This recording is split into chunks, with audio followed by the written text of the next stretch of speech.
Welcome and thank you all for joining this important and timely online rally.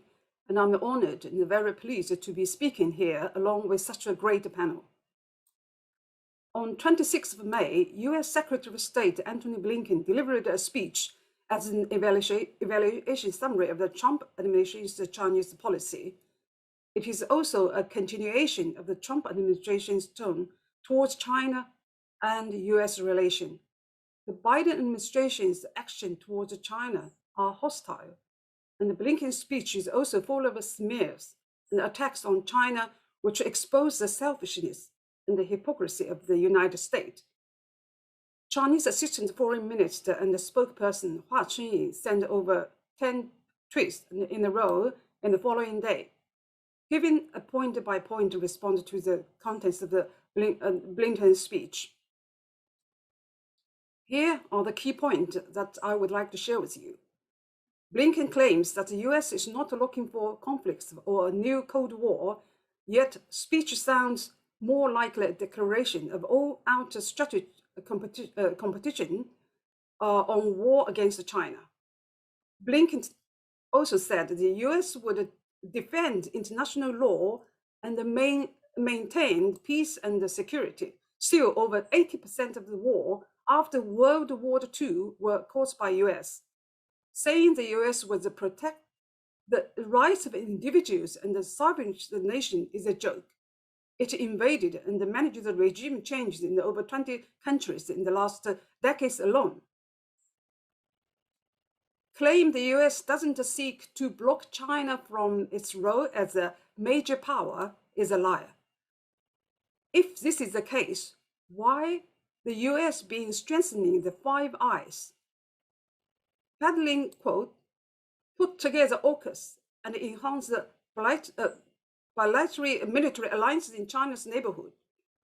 So ascertaining the US doesn't seek to block China from growing its economy and advancing its interests of its people is another lie. If so, why does the US raise and maintain the high tariff? Why does it suppress Chinese high-tech firms? Advocating all countries will be free to chart the path without coercion is merely a blantancy. So what is the US doing towards the Latin American and the South Pacific island countries? Accusing China of costing American workers millions of jobs is groundless. They are scapegoating again. The truth is that tariff war imposed on China cost American companies 1.7 trillion US dollars and 240,000 jobs in the US. Blaming China for the so-called human rights violation without a truth does not stop people from criticizing the US politicians' selfishness, indifference, arrogance, and inabilities. 21 people, including 19 lovely kids, fall victims to the cold-blooded killer enrolled elementary school, which is a human rights issue that Blinken hates to mention. Arguing that US one-China policy is different from the one-China principle is incomprehensible. There's only one China globally, and Taiwan is part of China. The government of the People's Republic of China is the sole legal government of China. Blinken doesn't like a Chinese government. He has been trying carefully to separate the CPC from the Chinese people. The truth is, Chinese government and the CPC enjoys 95% satisfaction and approval rate among 1.4 billion people. Harvard University Kennedy School has conducted polls in China for 10 consecutive years. The result shows that the Chinese people's satisfaction with the government has remained above 90%, far above Joe Biden's 36% approval rating. And according to the recent Gallup poll, 83% of the American are dissatisfied with the way things are going in the US at this time.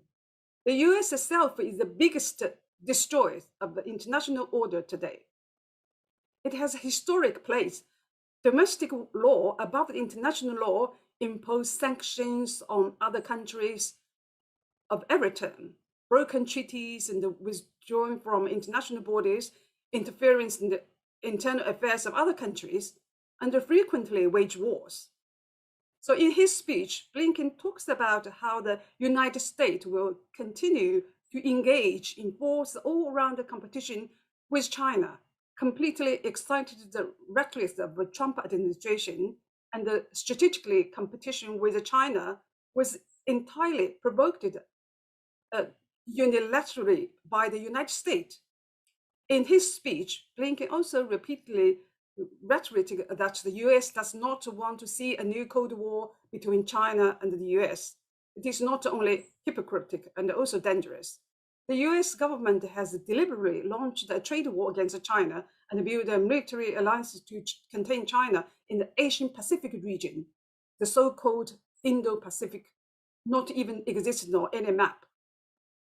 These so-called competitive tactics against China fully exposed the US Cold War mentality, harming Chinese interests and seriously damaging relations between the two nations.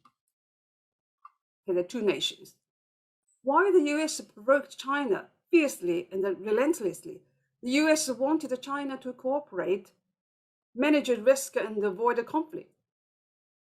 Blinken reiterated that the US does not support Taiwan independence, but never stop making petty moves or even deliberately provocative attempts to deflate and hollow out of the One China principle.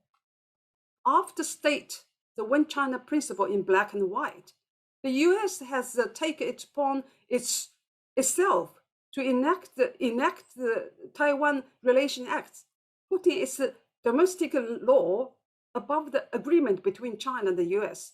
Joe Biden has also arrogantly claimed at least 3 times that the US will intervene militarily in the Taiwan issue in an attempt to contain China with Taiwan.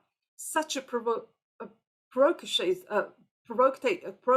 by the US side seriously threaten the peace and the stability of the Taiwan Strait.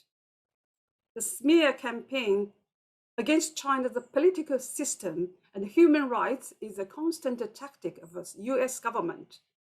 The rigid, hegemonic thinking of the United States fundamentally does not allow China to rise. The rugged nature of the United States determines that its suppression, containment, differentiation, and encirclement and suppression of China has no bottom line. It will not accept that any other country on earth can compare with it, not just in terms of social system, ideology, culture, tradition, etc. The big brother of the United States has already eliminated 4 of the world's second largest player, Britain, Germany, Soviet Union, and Japan. This fact tells us that as long as China rises, the United States will do everything possible to suppress it, believing that China's development is the original sin. The British government closely followed the United States, centering the interest of Americans hegemonic rather than the well-being of its own people, even sacrificing the interests of its own people to win the favor of its master, such as recently increasing the military spending to aid the US proxy war against Russia, while its people are struggling in fighting with the unbearable inflation. More people are now relying on food bank. Be the vanguard on the road of anti-China and the containment of China, persecuting, smearing, and witch hunt dissidents.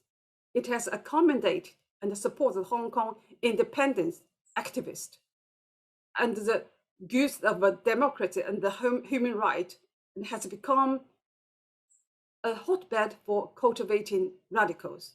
Finally, the world faces serious threats such as the COVID pandemic and the climate change, which require serious global cooperation to tackle. We demand our government to abandon the Cold War mentality and advocate win-win cooperations. Thank you.